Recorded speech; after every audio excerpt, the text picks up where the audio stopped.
જય શ્રી કૃષ્ણ. જય હો, મંગલમય હો. મા ગીતા આજે આપણને બેસતા શીખવે છે. ગીતા કહે છે, શુચૌ દેશે પ્રતિષ્ઠાપ્ય સ્થિરમાત્મનમાત્મન. હા, શુચૌ એટલે સૂચિ, સૂચિ એટલે પવિત્ર આસને બેસવું. પૂજાનું આસન બીજાનું વપરાય નહીં, તેમ આપણું બીજાને દેવાય નહીં. ખાસ એક તો મંદિરમાં, ગુરુજનો સામે, વડીલો સામે, સત્સંગમાં, કથાઓમાં અદબ વાળીને બેસાય નહીં.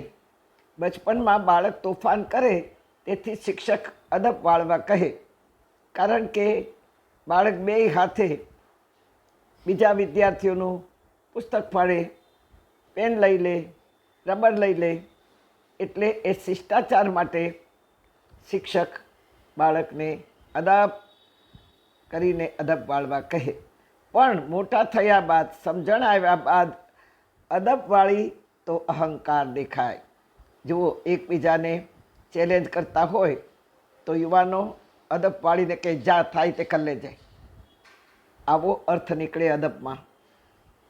બીજું, પગ હલાવતા બેસાય નહીં. ત્રીજું, પગ આંટી મારીને બેસાય નહીં, બ્લડ સર્ક્યુલેટ થતાં વાર લાગે. ચોથું, દિવસમાં એકવાર વડીલ પાસે બેસી અનુભવો જાણવાનો પ્રયત્ન કરવાનો. પાંચમું, વડીલ ન હોય તો 2-4 મહિને પણ વૃદ્ધો પાસે બેસવું. છઠ્ઠું, બાળકો પાસે બેસવું ને હળવે હળવે પોતાના જે કડવા મીઠા જે કાંઈ અનુભવ છે એ હળવે હળવે કહેવા, કે જેથી કરીને બાળકને આગળ કંઈ પણ મુસીબત આવે તો એને વડીલ યાદ આવે.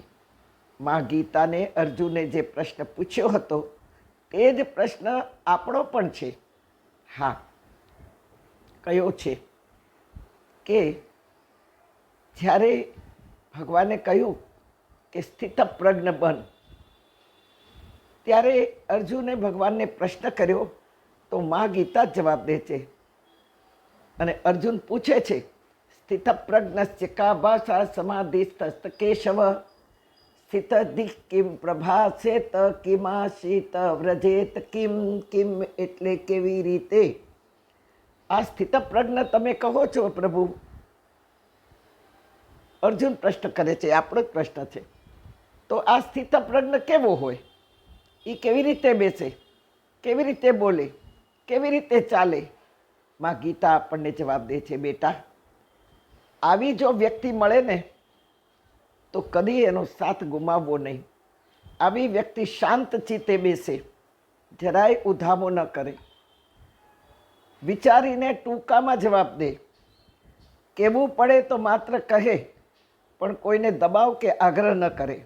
આવું સ્થિતપ્રજ્ઞ. સ્થિત એટલે સ્થિર, અને પ્રજ્ઞ એટલે બુદ્ધિનું ચોથો ભાગ. એમનું બેસવું બેઠકજી બની જાય. એમના પરમાણુ આવી વ્યક્તિનું બોલવું ઉર્જા ફેલાવે.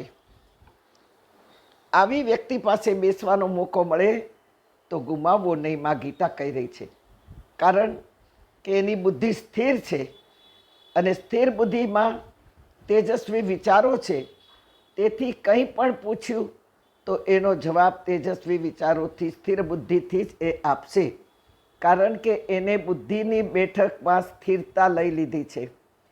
સ્થિરતા બુદ્ધિની બેઠક છે, અને એ બેઠકમાં વિરાજમાન છે તેજસ્વી વિચારો. તેથી બેસતા શીખવું, ભટકતા મનને સ્થિર કરી અને બેસતા શીખવું. બેસીને જમવું, બેસીને પાણી પીવું.